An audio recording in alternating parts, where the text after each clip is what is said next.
ನಮಸ್ಕಾರ ಸ್ನೇಹಿತರೆ, ನಮ್ಮ ನಂಬಿಕೆಗೆ ಸ್ವಾಗತ ಸುಸ್ವಾಗತ. ಸ್ನೇಹಿತರೆ, ಒಂದು ಕಾಲದಲ್ಲಿ ವಿಜ್ಞಾನದಲ್ಲಿ ಅಪಾರ ಆಸಕ್ತಿ ಹೊಂದಿದ್ದ ಒಬ್ಬ ಯುವಕ ಇದ್ದ. ಆತನಿಗೆ ಬಾಲ್ಯದಿಂದಲೂ ಅದೇನೋ ಗೊಂದಲ. ಒಮ್ಮೆ ಭಾರತದಿಂದ ವಿದೇಶಕ್ಕೆ ಹಡಗಿನಲ್ಲಿ ಹೋಗುತ್ತಿದ್ದ ಸಮಯದಲ್ಲಿ ಆಗಸದಲ್ಲಿ ನಕ್ಷತ್ರಗಳನ್ನು ಕಂಡವನಿಗೆ ಒಂದು ಪ್ರಶ್ನೆ ಮೂಡಿತು. ಈ ಜಗತ್ತು ನಶ್ವರ ಅಂತಾರೆ, ಆದರೆ ಬಾಹ್ಯಾಕಾಶದಲ್ಲಿರುವ ನಕ್ಷತ್ರಗಳು ಸತ್ತದ್ದು ಹೇಗೆ ತಿಳಿಯುತ್ತೆ, ಸತ್ತ ನಂತರ ಏನಾಗುತ್ತವೆ ಅನ್ನೋ ಪ್ರಶ್ನೆ ತಲೆ ಹೊಕ್ಕಿಬಿಟ್ಟಿತ್ತು. ಇದೇ ವಿಚಾರವನ್ನೇ ತನ್ನಿಡೀ ಬದುಕಿನಲ್ಲಿ ಸಂಶೋಧಿಸಿದ. ಆ ರಹಸ್ಯಮಯ ಸಂಶೋಧನೆಗೂ ಜಗತ್ತಿನ ಶ್ರೇಷ್ಠ ಪ್ರಶಸ್ತಿಯಾದ ನೋಬೆಲ್ ಪಾರಿತೋಷಕವನ್ನು ಪಡೆದುಕೊಂಡ. ಅವರ ಹೆಸರೇ ಸುಬ್ರಮಣ್ಯನ್ ಚಂದ್ರಶೇಖರ್. ಭಾರತದ ಪ್ರಸಿದ್ಧ ಖಗೋಳಶಾಸ್ತ್ರಜ್ಞ, ವಿಶ್ವಕಂಡ ಪ್ರಮುಖ ವಿಜ್ಞಾನಿಗಳಲ್ಲಿ ಒಬ್ಬರು. ಲೈಫ್ ಸೈಕಲ್ ಆಫ್ ಸ್ಟಾರ್ಸ್ ಅಂದರೆ ನಕ್ಷತ್ರಗಳ ಜೀವನ ಚಕ್ರದ ಬಗ್ಗೆ ಮಹತ್ವದ ಅಧ್ಯಯನ ಮಾಡಿದವರು. ಅದರಲ್ಲೂ ವಿಶೇಷವಾಗಿ ಚಂದ್ರಶೇಖರ್ ಲಿಮಿಟ್ ಎಂಬ ತತ್ವವನ್ನು ಕಂಡುಹಿಡಿದವರು. ಜಗತ್ತು ಕಂಡ ಶ್ರೇಷ್ಠ ವಿಜ್ಞಾನಿಗಳೇ ಇವರ ಬಗ್ಗೆ ಹೆಮ್ಮೆಯಿಂದ ಹಾಡಿ ಹೋಳಿದ್ದಾರೆ. ಅಷ್ಟಕ್ಕೂ ಚಂದ್ರಶೇಖರ್ ಅವರ ಹಿನ್ನೆಲೆಯಾದರೂ ಏನು ಅನ್ನೋದನ್ನು ಈ ಸಂಚಿಕೆಯಲ್ಲಿ ಹೇಳ್ತಾ ಹೋಗ್ತೇನೆ. ಅದಕ್ಕೂ ಮುನ್ನ ನಮ್ಮ ನಂಬಿಕೆಗೆ ನಿಮ್ಮ ಬೆಂಬಲವಿರಲಿ. ಎಲ್ಲ ವಿಧದ ತ್ವಚೆಯ ಸಮಸ್ಯೆಗಳಿಗೆ ಧೀಮಹಿ ಪ್ರಾಡಕ್ಟ್ ರಾಮಬಾಣದಂತೆ ಕೆಲಸ ಮಾಡುತ್ತೆ. ಕೇವಲ 3 ದಿನದಲ್ಲೇ ವ್ಯತ್ಯಾಸ ನೋಡ್ತೀರಾ. ಯಾವುದೇ ಅಡ್ಡ ಪರಿಣಾಮಗಳಿಲ್ಲ. ಕೆಮಿಕಲ್ ರಹಿತವಾದ 16 ನೈಸರ್ಗಿಕ ಪದಾರ್ಥಗಳ ಮಿಶ್ರಣದಿಂದ ತಯಾರಾದ 100% ಆರ್ಗ್ಯಾನಿಕ್ ಧೀಮಹಿ ಪ್ರಾಡಕ್ಟ್.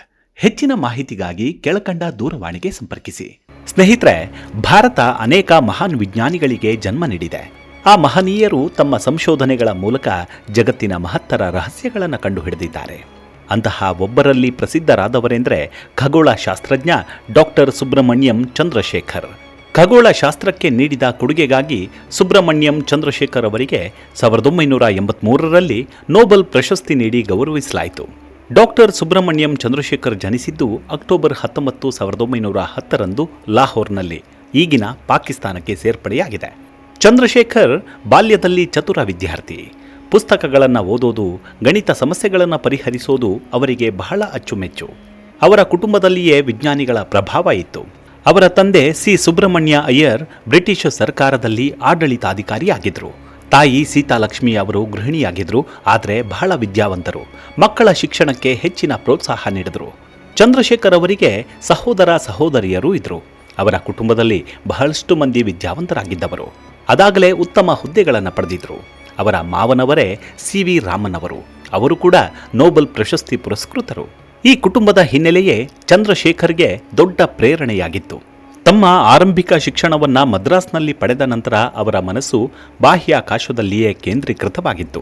ಚಂದ್ರಶೇಖರ್ ಅವರಿಗೆ ಆಕಾಶದಲ್ಲಿರುವ ನಕ್ಷತ್ರಗಳನ್ನು ಗಮನಿಸುವುದರಲ್ಲಿ ಎಲ್ಲಿಲ್ಲದ ಆಸಕ್ತಿ, ಅವುಗಳ ರಹಸ್ಯಗಳನ್ನು ಅರಿಯಬೇಕೆಂಬ ಮನದಾಳ ಹಾಗೂ ಅತೀವ ಉತ್ಸಾಹ. ಚಂದ್ರಶೇಖರ್ ಅವರ ಕುಟುಂಬದಲ್ಲಿ ಎಲ್ಲರೂ ಉನ್ನತ ಶಿಕ್ಷಣವನ್ನು ಪಡೆದವರೇ.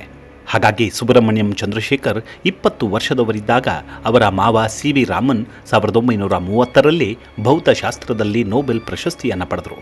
ಇದು ಅವರ ಮೇಲೆ ಭಾರಿ ಪ್ರಭಾವ ಬೀರ್ತು. ತನ್ನ ಮಾವನವರನ್ನೇ ಅನುಸರಿಸಿ ತಮ್ಮದೇ ಆದ ಸಂಶೋಧನೆಯನ್ನು ಪ್ರಾರಂಭಿಸಿದರು. ಚಂದ್ರಶೇಖರ್ 1937ರಲ್ಲಿ ಅಮೆರಿಕಕ್ಕೆ ತೆರಳುತ್ತಾರೆ. ಕೇವಲ 26ನೇ ವಯಸ್ಸಿನಲ್ಲಿ ಚಿಕಾಗೋ ವಿಶ್ವವಿದ್ಯಾಲಯದಲ್ಲಿ ಬೋಧಿಸಲು ಪ್ರಾರಂಭಿಸುತ್ತಾರೆ. 1953ರಲ್ಲಿ ಅಮೆರಿಕ ಅವರಿಗೆ ಪೌರತ್ವವನ್ನು ನೀಡಿತು. ಚಂದ್ರಶೇಖರ್ ಆಗಾಗ್ಗೆ ಅಮೆರಿಕದ ಮೇಲಿನ ತಮ್ಮ ಪ್ರೀತಿಯ ಬಗ್ಗೆ ಮಾತನಾಡ್ತಿದ್ರು. ಅವರು ಹೀಗೆ ಹೇಳ್ತಿದ್ರು, ಅಮೆರಿಕಾದಲ್ಲಿ ನಾನು ಆನಂದಿಸುವ ಒಂದು ವಿಷಯವೆಂದರೆ ಸಂಪೂರ್ಣ ಸ್ವಾತಂತ್ರ್ಯ. ನಾನು ಏನು ಬೇಕಾದರೂ ಮಾಡಬಹುದು, ಯಾರೂ ನನಗೆ ತೊಂದರೆ ಮಾಡೋದಿಲ್ಲ ಎಂದು. ಸಿ ವಿ ರಾಮನ್ ತಮ್ಮ ಸಂಶೋಧನೆಗಾಗಿ ನೋಬೆಲ್ ಪ್ರಶಸ್ತಿಯನ್ನು ಗೆದ್ದ ವರ್ಷದಲ್ಲಿ ಚಂದ್ರಶೇಖರ್ ಮದ್ರಾಸ್ನ ಪ್ರೆಸಿಡೆನ್ಸಿ ಕಾಲೇಜಿನಿಂದ ಭೌತಶಾಸ್ತ್ರದಲ್ಲಿ ಪದವಿಯನ್ನು ಪಡೆದಿದ್ದರು. ತಮ್ಮ ಮಾವನಂತೆ ನಾನು ಕೂಡ ಸಾಧನೆ ಮಾಡಬೇಕೆಂದು ಬಯಸಿ ಖಗೋಳಶಾಸ್ತ್ರವನ್ನು ಆಯ್ದುಕೊಳ್ತಾರೆ. 18ನೇ ವಯಸ್ಸಿನಲ್ಲಿ ಚಂದ್ರಶೇಖರ್ ಅವರ ಮೊದಲ ಸಂಶೋಧನಾ ಪ್ರಬಂಧವಾದ ಇಂಡಿಯನ್ ಜರ್ನಲ್ ಆಫ್ ಫಿಸಿಕ್ಸ್ ಪ್ರಕಟವಾಗುತ್ತೆ. ಮದ್ರಾಸ್ನ ಪ್ರೆಸಿಡೆನ್ಸಿ ಕಾಲೇಜಿನಿಂದ ಪದವಿ ಪಡೆಯುವ ಹೊತ್ತಿಗೆ ಹಲವಾರು ಸಂಶೋಧನಾ ಪ್ರಬಂಧಗಳನ್ನು ಪ್ರಕಟಿಸಿದರು. ಅವುಗಳಲ್ಲಿ ಒಂದು proceedings of the royal society ಪ್ರಕಟವಾಗಿತ್ತು.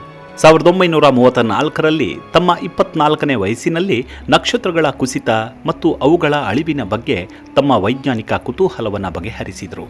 ಸಂಶೋಧನಾ ಪ್ರಬಂಧದ ಪ್ರಕಾರ ಬಿಳಿ ಕುಬ್ಜ ನಕ್ಷತ್ರಗಳು ಒಂದು ನಿರ್ದಿಷ್ಟ ದ್ರವ್ಯ ರಾಶಿಯನ್ನು ತಲುಪಿದ ನಂತರ ಅವುಗಳ ದ್ರವ್ಯ ರಾಶಿಯನ್ನು ಮತ್ತಷ್ಟು ಹೆಚ್ಚಿಸಲು ಸಾಧ್ಯವಿಲ್ಲ. ಅವು ಅಂತಿಮವಾಗಿ ಕಪ್ಪು ಕುಳಿಗಳಾಗ್ತವೆ.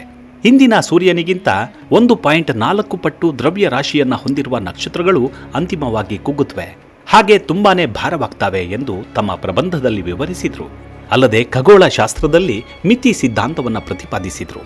ಆರಂಭದಲ್ಲಿ ಖಗೋಳ ಶಾಸ್ತ್ರಜ್ಞರು ಮತ್ತು ಅವರ ಸಹೋದ್ಯೋಗಿಗಳು ಚಂದ್ರಶೇಖರ್ ಅವರ ಸಂಶೋಧನೆಯಿಂದ ಪ್ರಭಾವಿತರಾಗಲಿಲ್ಲ.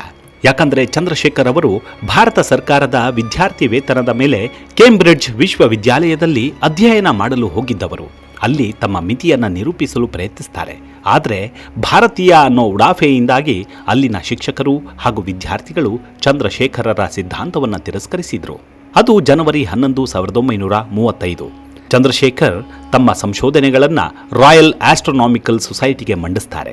ಇದರ ನಂತರ ಆ ಕಾಲದ ಪ್ರಖ್ಯಾತ ಖಗೋಳ ಶಾಸ್ತ್ರಜ್ಞ ಮತ್ತು ಆಕ್ಸ್ಫರ್ಡ್ನಲ್ಲಿ ಅವರ ಮಾರ್ಗದರ್ಶಕರಾದ ಆರ್ಥರ್ ಎಡ್ಡಿಂಗ್ಟನ್ ಚಂದ್ರಶೇಖರ್ ಅವರನ್ನ ತಮ್ಮ ಸಂಶೋಧನಾ ಪ್ರಬಂಧವನ್ನ ಸಾರ್ವಜನಿಕವಾಗಿ ಮಂಡಿಸಲು ಪ್ರೋತ್ಸಾಹಿಸಿದ್ರು. ಆದರೆ ಆರಂಭದಲ್ಲಿ ಅವರ ಸಂಶೋಧನೆಯನ್ನ ತಿರಸ್ಕರಿಸಿದ್ರು, ಅವರನ್ನ ಅಪಹಾಸ್ಯ ಮಾಡಿದ್ರು. ಆದರೆ ಚಂದ್ರಶೇಖರ್ ಬಿಟ್ಟುಕೊಡುವವರಲ್ಲ. ಮತ್ತೆ ತಮ್ಮ ಸಂಶೋಧನೆಯನ್ನ ಪುನರಾರಂಭಿಸಿದ್ರು. 1966ರಲ್ಲಿ ವಿಜ್ಞಾನವು ಮತ್ತಷ್ಟು ಮುಂದುವರೆದು ಕಂಪ್ಯೂಟರ್ಗಳು ಮತ್ತು ಇತರ ಲೆಕ್ಕಾಚಾರ ಯಂತ್ರಗಳನ್ನು ಪರಿಚಯಿಸಿದಾಗ ಚಂದ್ರಶೇಖರ್ ಅವರ ಲೆಕ್ಕಾಚಾರಗಳು ಸಂಪೂರ್ಣವಾಗಿ ಸರಿಯಾಗಿವೆ ಎಂದು ಅರ್ಥವಾಗ್ತಾ ಹೋಯಿತು. ಕಪ್ಪು ಕುಳಿಗಳನ್ನು 1972ರಲ್ಲಿ ಕಂಡುಹಿಡಿಯಲಾಯಿತು. ಚಂದ್ರಶೇಖರ್ ಅವರ ಸಿದ್ಧಾಂತವು ಕಪ್ಪು ಕುಳಿಗಳ ಆವಿಷ್ಕಾರದಲ್ಲಿ ಅತ್ಯಂತ ಉಪಯುಕ್ತವೆಂದು ಸಾಬೀತಾಯಿತು. ಅವರ ಸಿದ್ಧಾಂತವನ್ನು 1983ರಲ್ಲಿ ಅಂಗೀಕರಿಸಲಾಯಿತು.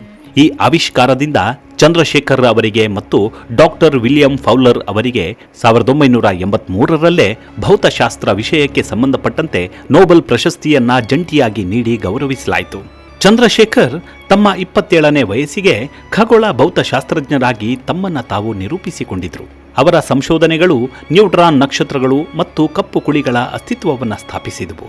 ಇಂದಿಗೂ ಇವುಗಳನ್ನು ಸಮಕಾಲೀನ ಖಗೋಳ ಶಾಸ್ತ್ರದ ಬೆನ್ನೆಲುಬಾಗಿ ಪರಿಗಣಿಸಲಾಗಿದೆ. ಇನ್ನು ಅದರಲ್ಲೂ ಚಂದ್ರಶೇಖರ್ ಲಿಮಿಟ್ಸ್ ಅಂತಲೇ ಅವರ ತತ್ವಗಳು ಜನಪ್ರಿಯವಾದವು. ಈ ತತ್ವಗಳನ್ವಯ ಒಂದು ನಕ್ಷತ್ರ ತನ್ನ ಜೀವನದ ಕೊನೆಯಲ್ಲಿ ಕೊಲ್ಯಾಪ್ಸ್ ಆಗತ್ತೆ.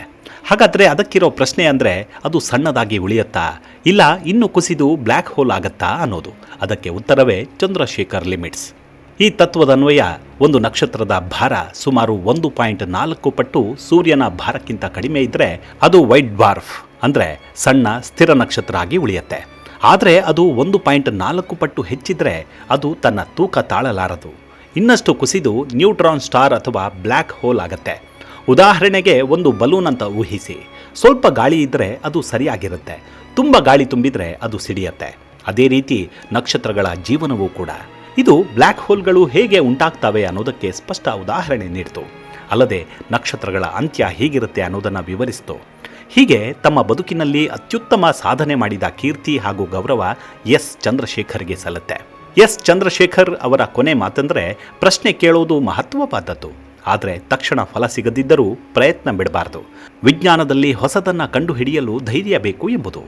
ಚಂದ್ರಶೇಖರ್ ಅವರ ಪತ್ನಿ ಲಲಿತಾ ಚಂದ್ರಶೇಖರ್ ಕೂಡ ವಿಜ್ಞಾನ ಕ್ಷೇತ್ರಕ್ಕೆ ಅಪಾರ ಕೊಡುಗೆ ನೀಡಿದ್ದಾರೆ. ಚಂದ್ರಶೇಖರ್ ಅವರ ಸಂಶೋಧನೆಗೆ ಸದಾ ಬೆಂಬಲ ನೀಡಿದರು. ಆದರೆ ಒಂದು ಕೊರಗು ಈ ದಂಪತಿಗಳನ್ನು ಕಾಡುತ್ತಲಿತ್ತು. ಅದೇನೆಂದರೆ ಇಬ್ಬರಿಗೂ ಮಕ್ಕಳಿರಲಿಲ್ಲ. ಕೊನೆವರೆಗೂ ಆ ಕೊರಗಂತೂ ಕಾಡುತ್ತಲೇ ಇತ್ತು. ಇಂತಹ ಮಹಾನ್ ವಿಜ್ಞಾನಿ 21 ಆಗಸ್ಟ್ 1995ರಂದು ನಿಧನರಾದರು. ಇಂದಿಗೂ ಇವರ ಗೌರವಾರ್ಥ ಅಮೆರಿಕ ಸರ್ಕಾರ ಇವರ ಹೆಸರಿನಲ್ಲಿ ಪುತ್ಥಳಿ ನಿರ್ಮಿಸಿದೆ. ಅಲ್ಲದೆ ಕಾಲೇಜು ಶಿಕ್ಷಣದಲ್ಲಿ ಇವರ ಪಠ್ಯವನ್ನು ಅಳವಡಿಸಿದೆ. ಇವಿಷ್ಟು ಖ್ಯಾತ ಖಗೋಳ ವಿಜ್ಞಾನಿ ಎಸ್ ಚಂದ್ರಶೇಖರ್ ಅವರ ಕುರಿತಾದ ಸಣ್ಣದಾದ ಮಾಹಿತಿ. ಮುಂದಿನ ಸಂಚಿಕೆಯಲ್ಲಿ ಮತ್ತೆ ಸಿಗೋಣ. ನಿಮ್ಮ ಆರೋಗ್ಯದ ಕಡೆ ಗಮನವಿರಲಿ. Take care. ನಮಸ್ಕಾರ.